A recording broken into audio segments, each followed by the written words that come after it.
બ્રહ્મ યજ્ઞ. બીજો યજ્ઞ બતાવ્યો છે પિતૃ યજ્ઞ.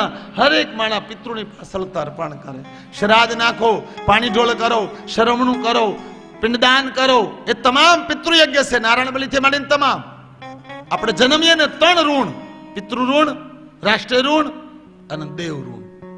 પિતૃ યજ્ઞ કરવાથી પિતૃ ઋણથી મુક્ત થાય છે. પણ આ સમાજમાં ફેશન ફાટી ગઈ. ભંડારો બંધ કરો, દાડાની જરૂર નથી, બાપાનું પાણી ઢોળ નહીં કરો. કેમ? મોંઘવારી નડે છે.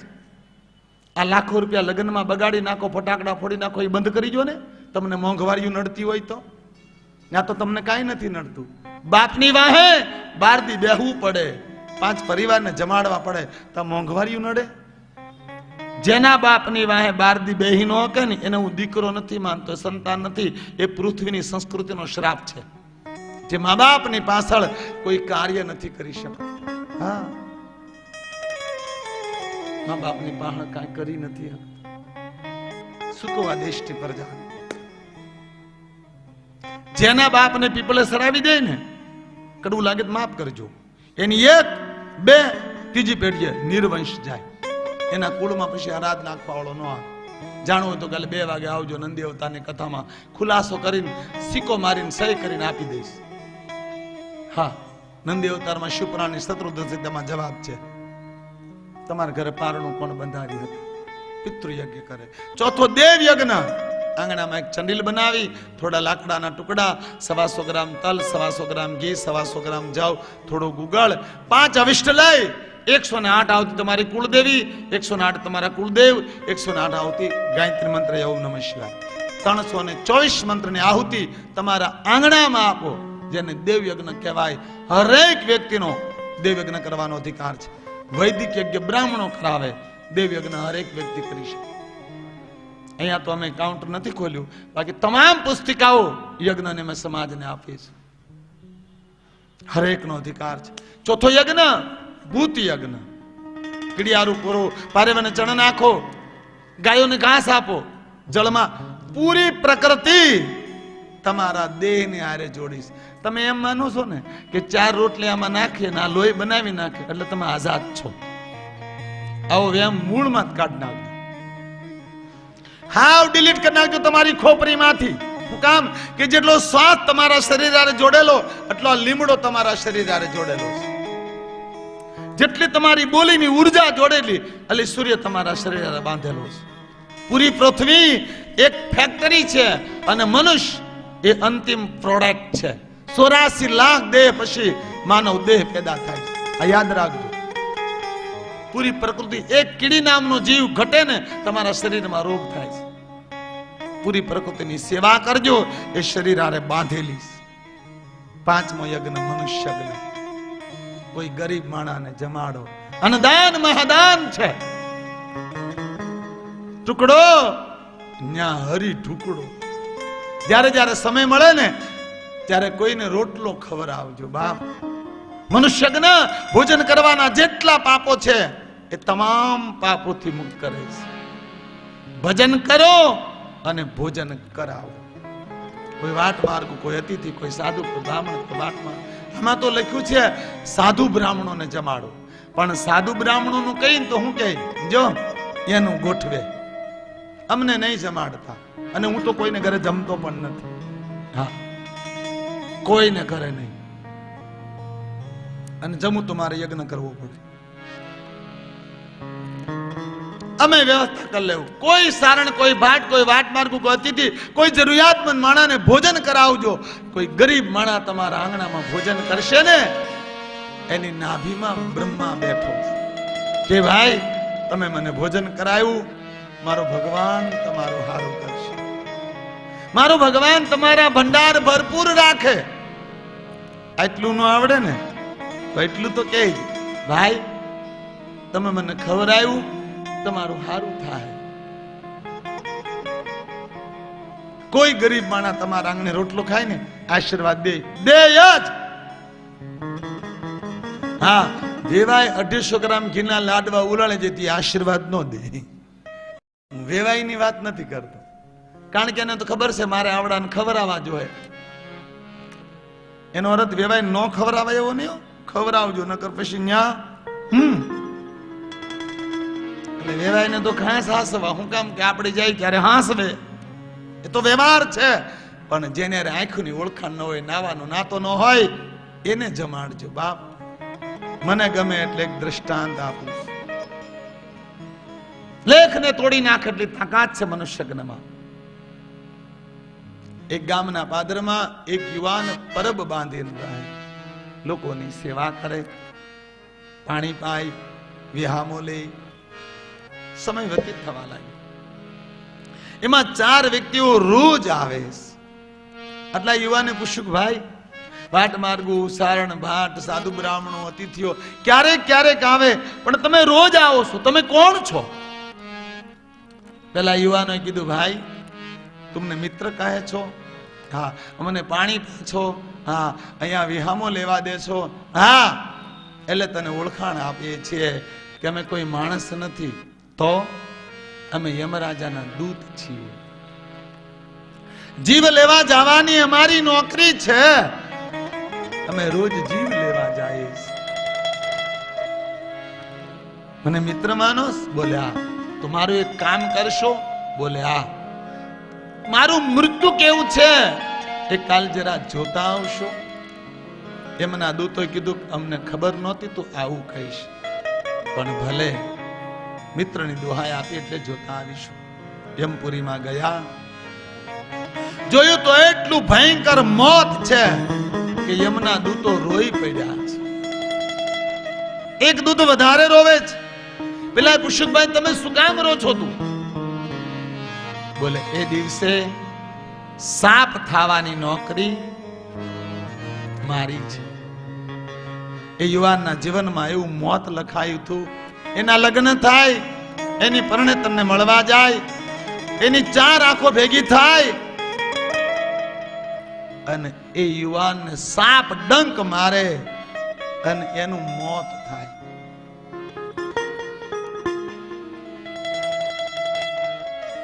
એને સાપ ડંક મારે ને એનું મૃત્યુ થાય. આવું ભયંકર મોત છે.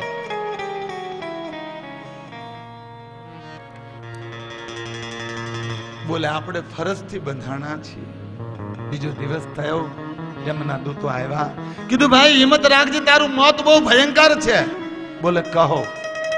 બોલે, તારા લગ્ન થાય, તારી પરણેતરને મળવા જા, તને સાપ ડંક મારે અને 1 કલાકમાં તારું મૃત્યુ થાય. પેલો યુવાન ધ્રુજી ગયો છે.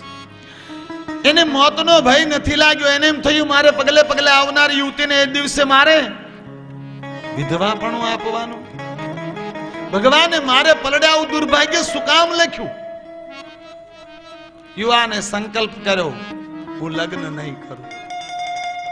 કોઈની જિંદગી બગાડવાનો મને કોઈ અધિકાર નથી. આ વાત વીતવા લાગી. પરિવારનું દબાણ આવ્યું, યુવાનને લગ્ન કરવા પડ્યા છે. જાન પરણીને ઘરે આવી, રાતના 10 વાગ્યાનો સમય છે. પરણેતરનો ઉતારો મેળીમાં થાય છે. પોતાની પરણેતરને મળવા જાય. દાદરામાં યમનો દૂત સાપ બનીને બેઠો છે. કીધું, ભાઈ તને ડંક મારું, પછી 1 કલાક તારું મોત થાય, પણ આપણે બે એક કામ કરીએ. 1 કલાક પછી તને ડંક મારું, 1 ડંકમાં તારા પ્રાણ લઈ લઉં, તારે 1 કલાક પીડાવું ન પડે. હું તારો મિત્ર છું, એટલું ફેરફાર કરું. એ બે દાદરામાં સત્સંગ કરવા માટે બેઠા, અને ગામના પાદરમાં એક ઘટના ઘટી. એક ગરીબ આપને જ્યાં દીકરી ફરસુદીના પ્રસંગમાં આવી, સમય પૂરો થતા એક બાળકને જન્મ આપ્યો, પણ ફરસુદીની વેદના સહન નથી થઈ. પોતાના પિતાજીને કીધું, બાપુજી મને બહુ ભૂખ લાગી, મને કંઈક ખાવાનું આપો. એના બાપે કીધું, બેટા 2 દિવસથી મેં કાંઈ નથી ખાધું, ઘરમાં કાંઈ ખાવાનું નથી. બોલે, નહીં બાપુ, મને કાંઈક ખાવાનું આપો, મને બહુ ભૂખ લાગી છે, મને ને મારા બાળકને બચાવવા માંગતા હો તો મને કંઈક ખાવાનું આપો, મને કંઈક ખાવાનું આપો. મને કંઈક ખાવાનું આપો, નકર કાં તો મારા બાળકને ખાઈ જાય અને કાં મરી જાય, બાકી આ ભૂખ મારાથી સહન નથી થતી. જાઓ લઈ આવો, કોઈ દાતા હશે આપશે. ગરીબ બાપ લાકડીને ટેકે ઉભો થાય, ગામની બજારમાં આટા મારે, મારી દીકરી એક બાળકને જન્મ આપ્યો, એને ભૂખ લાગી, કોઈ ખાવાનું આપો, કોઈ ખાવાનું આપો, કોઈ ખાવાનું આપો. આ બાઈને કાને અવાજ ગયો, એને એમ થયું મારા માટે તો કેટલી મામાટની મીઠાઈઓ આવી, કદાચ હું એક રાત ભૂખી રહીશ ને તો મને કાંઈ ફરક નહીં પડે, પણ આ બાપની દીકરીને આજે ખાવા નહીં મળે ને તો કાંઈ કણઘટી જ ઘટી જાય. પાછળના દરવાજેથી ઉતરી દાદરેથી, લ્યો વડીલ લઈ જાઓ, તમારા માટે હું ખાવાનું આપું. લુગડામાં બાંધીને બાપ ઝૂંપડા તરફ પગલા માંડે, બાયથી ભૂખ સહન ન થતી, ઘુમરા મારે શું કરું, શું ખાવ, શું કરું, શું કરું. જ્યાં બાળકને ખાવા જાય, બાપે ઝૂંપડા મૂક્યો, બાળકને હટાવી લીધું, સામે ભોજન રાખી દીધું, ખાવા લાગી, પેટ ભરાયું, પાણી પીધું, આંખોમાં નૂર આવ્યા, હૃદયમાં તૃપ્તિ શાંતિ થઈ. બાપુજી આ કોણે ભોજન આપ્યું, કોણે રોટલો આપી, ખાવાનું દી, મને મારા બાળકને નવી જિંદગી દીધી. એના બાપે કીધું બેટા અંધારામાં ખબર નથી કોણ હતું, પણ કોઈ નવોઢા હતી, મતલબ કોઈ નવી નવીન પરણીને આવી હોય ને એવી કોઈ બાય હતી, નવી પરણેલી કોઈ બાય હતી, કોઈ નવોઢા હતી જેને દીકરી આ ભોજન આપ્યું અને નાભીમાંથી આશીર્વાદ નીકળ્યો. હે મહાદેવ, જેને ભોજન આપી મને ને મારા બાળકને નવી જિંદગી દીધી, એનો સુડી સાંડલો તું અખંડ રાખજે. અહીંયા કલાક પૂરીથી ડંક માર્યો, જ્યારે શરીરનો ડંક માર્યો, જ્યારે શરીરનો ડંક માર્યો, જ્યારે સડ્યું ને પાગ્યો હમનો દૂધ. આય મહારાજા, હું કામ બદનામ કરો છો? કેમ? ત્રણ વાર ડંક મારવા છતાં એ યુવાન મરતો નથી. એ મહારાજાએ જોયું, ભાઈ હવે એ યુવાન નહીં મરે. કેમ? એના ઘરમાંથી કોઈ અન્નનું દાન કર્યું, કોઈ ભોજનનું દાન કર્યું. એ બાઈ જીવતી હોય ને ત્યાં સુધી એના ધણને કાળ પણ કાંઈ ન કરે. એને 100 વર્ષનું આયુષ્ય મળ્યું છે. એક ગરીબના રોટલા, જ્યારે જ્યારે સમય મળે ને ત્યારે કઈક ખવડાવજો બાપ. હાથમ આઠમનો તહેવાર આવે, આપણા ઘરમાં જરૂર ઢેબરા થાય, પણ એક થાળી ઢેબરા કોઈ ગરીબના ઝૂંપડા સુધી ન જાય ને તો એ ચામડા છે. દશેરાનો તહેવાર આવે ને જરૂર મીઠાઈ તમારા ઘરમાં આવે, પણ એક બોક્સ મીઠાઈ કોઈ ગરીબ બાળકો, કોઈ ઝૂંપડપટ્ટીઓમાં, કોઈ ગામના સીમાડે મજૂરીઓ કરતા હોય એના ઘર સુધી ન જાય ને તો એ મીઠાઈ નથી, કોલસા છે બાપ. હું તમે તો સમૃદ્ધ ઘરમાં જેની માને એટલે ગરીબાઈનું ભાન નથી બાપ. નાની ઉંમર હોય, પતિનો સાથ ગુમાવે, એ ગામની મજૂરી કરી કરી 10 કિલા ઘઉં લાવી અને પોતાના બાળકોને મોટા કરતી છે.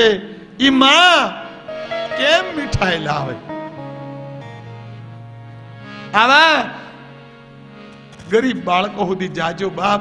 મેં એવા બાળકો જોયા કે જેને 8 દિવસથી મીઠું મોઢું ન કર્યું હોય, જેના હાથમાં બરફીનો ટુકડો મૂકો ને તો એને એમ લાગે આજે મારા હાથમાં કોઈ બ્રહ્માંડ મૂકી દીધું છે. મેં ગરીબાઈને બહુ નજીકથી જોઈશ મારા બાપ.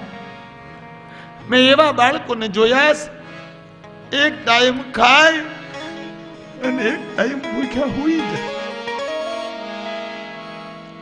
ક્યારેક મળજો એવા બાળકોને કે જેને કોઈ હાચવવા વાળું નથી. બાપુ, હા બેટા, મારી બા ગુજરી ગયા ને પછી મારા બાપુએ નવું ઘર કર્યું ને એટલે અમને મામાને ઘરે મૂકી દીધા. અમે એમાં મામાને ઘરે રહીએ છીએ.